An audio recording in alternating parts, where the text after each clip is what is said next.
Sorceress Kingdom's trump card? That's why there's only two. Or was it to say that this city with us included is weak enough that only two of them were required? Another chill was sent down her spine. What if the Sorceress Kingdom had received intel on every adventurer in the city, including Skama's 4 armaments, and had sent the exact amount of troops to guarantee victory? And the troops in question were not the zombies, but rather the shield-bearer? As if to disprove her worries as paranoia, Skama bit down on her lips and resisted the urge to yell, "Kill it faster." Everybody was already focused on that, and were trying their best. What kind of an effect would take hold on their minds if she, the most powerful adventurer here, was to yell that? Never mind a neutral impact, it would probably drive down their morale. She had to resist her urges for now. Skama offered up a prayer to her god, the god of fire, yet it could not bring a smile to her face. The shield-bearer was at the gate. It was now in the caster's blind spot, where they couldn't aim at it properly. Skama considered if she should jump off of the city walls and run. One look at the other, unmoving undead killed that idea. If that other undead being was as fast as the shield-bearer, it could easily catch up to her. It wasn't impossible for her to make it out alive. She had already used fly to scout out beyond the zombie army, and found nothing other than those 2 undead beings. So if they were to combine fly with floating board, or draw the enemies into the city and slip out in the chaos, it could work. As long as there weren't any other undead troops on standby, nothing could stop her escape. If they were to go with the latter plan, and lure the enemy into the city, it would surely burden them all with a guilt that was much stronger than if they were to simply abandon the city. Perhaps a guilt that could cause a lifetime's worth of regrets. As Skama gnashed her teeth, she heard the loud boom from the city gate, as if a battering ram had just impacted with the gate. They were out of time. Skama made her choice. It's our turn.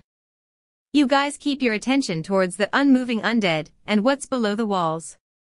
I'll bait it into your line of sight. Once you could see it, cast your spells immediately. After a brief order to her teammates and detailed orders to the soldiers and the casters, Skama ran towards the stairs that led to the bottom of the city walls. Her companion, who still had his fly spell active, followed closely behind her. That thing has an unbelievable level of durability, but it should have taken quite a bit of damage already. But is that true? This isn't too optimistic of a deduction, is it? But Skama's expression was that of a bitter smile. An undead who had already taken so many spell attacks. I wouldn't want to buy time for a spell to finish it off by taking its attacks. But she had to do so to even have a chance at surviving this ordeal. The city gate was a simple, single giant door made out of logs. It would have been a point of pride for a fishing village, but not so given the current situation. A hit from a battering ram would have probably blown out the hinges. Because they could not replace it with something that was sturdier given the amount of time they had, they could only reinforce it with wooden planks and seal the frame. The thickness of the gate was about twice what it used to be. From the other end of such a door, the booms of repeated impacts reverberated.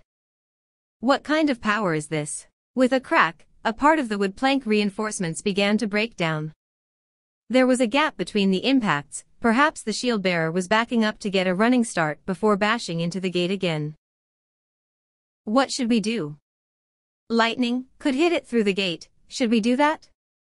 Doors like this were resistant to lightning-based attacks, but that did not mean that it would not take damage from such spells at all. The potential damage such a spell could do to the door had to be compared to what it could do to the undead being. The benefits of casting lightning now or to save the mana for other spells after the shield-bearer had broken through the gate had to be considered too. No, consideration wasn't necessary. They shouldn't be trying to face the enemy head-on, but to deal as much damage to it right now as they could. Skama nodded her head and her companion immediately initiated his cast. Lightning, an arc of lightning shot out and went through the door, surely dealing some damage to the shield-bearer. Oh whoa whoa whoa whoa. Whether it was becoming irritated or not, the undead began roaring loud enough for its sounds to pierce through the gate. The roar had enough determination behind it to make one forget to breathe. A streak of sweat flowed down Skama's face. No shout-based ability was used, but the roar could still make one's body tremble all over, so this must be from the difference in their power alone. Her subconscious had understood the difference in power between them. Not good, this is not good at all. It's no longer a question of whether we could win or not. If the Sorceress King could dominate this kind of undead, it makes sense. After all, he's a monster who could kill over 100,000 people at once. It was hard to imagine how one could control multiple undead of this level. Perhaps this undead was the Sorceress Kingdom's trump card. Was this city worth that kind of investment? Why was she in such a terrible city in the first place? Skama lamented over her poor luck. Boom, another loud noise rang through. Multiple reinforced logs had snapped already. Lightning, another streak of lightning shone, leaving behind a white afterimage, yet the sound of the repeated impacts failed to cease. The only thing that changed was the door. The logs had been snapped in half, the reinforcing planks were blown away, and only the twisted nails of the hinges remained on the frame. That's enough with the spell attacks. Could you buff me instead? Skama dodged the wooden splinters as best as she could while also moving backwards. She was receiving divine and arcane buffs from both of her companions. They used the first tier, anti-evil protection, spell, the second tier, lesser strength and lesser dexterity spells, the third tier, haste spell, and more.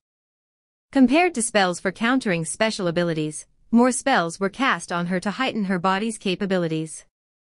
The gate finally gave way after they had finished buffing and crashed onto the ground with a loud noise. In the slowly settling dust cloud that was just kicked up, a pair of bright red eyes appeared. Unbearable fear spread through her entire body upon receiving the gaze of those ferocious eyes. Her teeth clattered and her hands quivered. To hide this fact from the others, she had to suppress it to the point of almost fainting. This level of terror could not be felt on top of the city walls, it was something you had to face this monster to experience. What am I looking at? Just a single one of them managed to knock down the reinforced wall. The Sorcerer King dominates this kind of undead. I say this from the bottom of my heart. We should avoid becoming enemies with the Sorcerer King the next time around. Skama replied to her companions after swallowing a load of saliva. Though she had already heard of how the Sorcerer King had destroyed an army of over 100,000 men, she didn't feel real, tangible fear. What happened before her eyes, however, influenced her fear of the Sorcerer King who had control over this undead being. She did not want to fight this undead at all. Honestly, she wanted to just run as far away as possible. But there was no way this life-despising undead in front of them would ever let them do that. In any case, their only hope of survival lay in doing something against this undead. The horrifying embodiment of death swept the dust away from them using its shield, stepped over the broken threshold, and moved towards them. They had finally breached the walls. Were the zombies too distracted by the people on the walls, or had their encirclement not extended to this part of the walls yet? The fact that the undead in front of them had scattered the zombies near the gate on its way here was lucky for them, but there was no doubt in their minds that their luck would run out soon. Skama held up her tomahawk. Judging from that undead's speed, she should consider herself to be within its strike range. After activating the ability of the axe, an ethereal copy of it appeared next to her. This was her weapon's ability, Doppel, which created a copy of itself to float at a distance that wasn't too close nor too far away from the wielder. It could automatically strike an enemy with the same level of accuracy and speed as the wielder.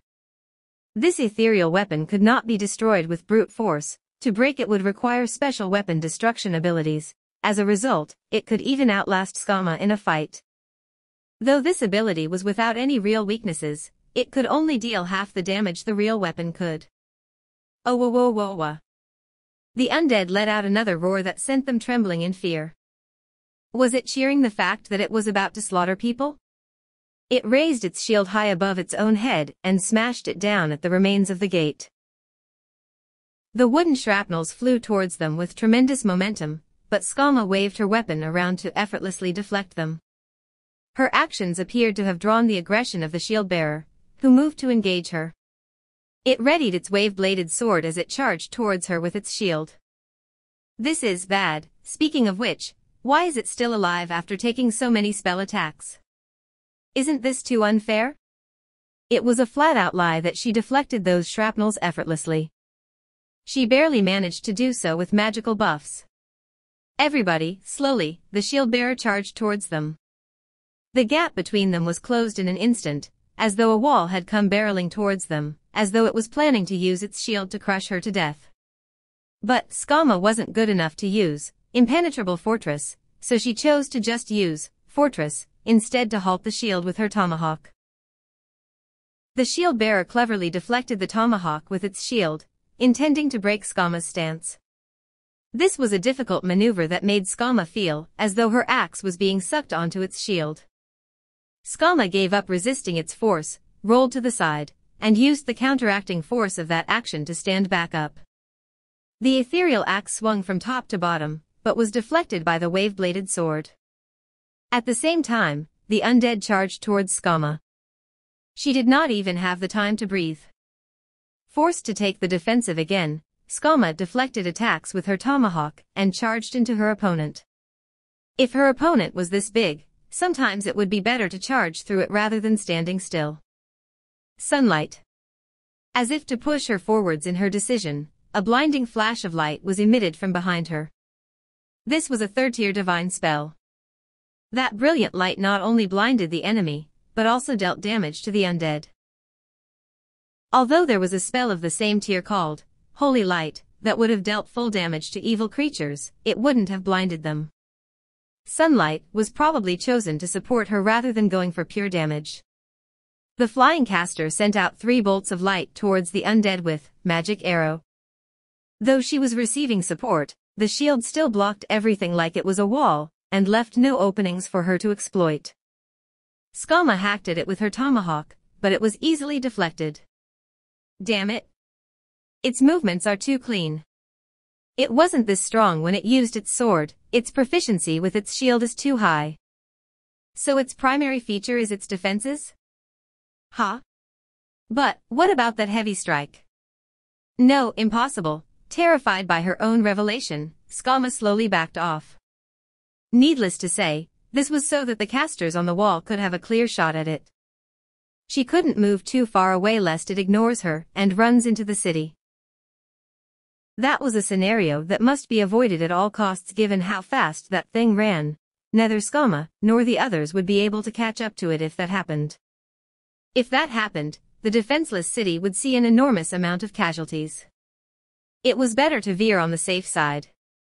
The rogue on Skama's team was waiting at the sideline, rather than helping out with the fight specifically to catch up to the monster should it choose to run into the city. That was the plan to stop an opponent from leaving, but its physical abilities made failure quite likely. She slowly kited it while paying attention to its every move. It did not appear to have noticed and followed at a distance. Just as they were about to bring it into the line of fire, wails could be heard from above them. No. The other one is coming at us. The people up there are attacking it. The implications of those words slowly sunk into her head. Ah, checkmate, Skama thought. Clone. New paste. Few persons can be made to believe that it is not quite an easy thing to invent a method of secret writing which shall baffle investigation. Yet it may be roundly asserted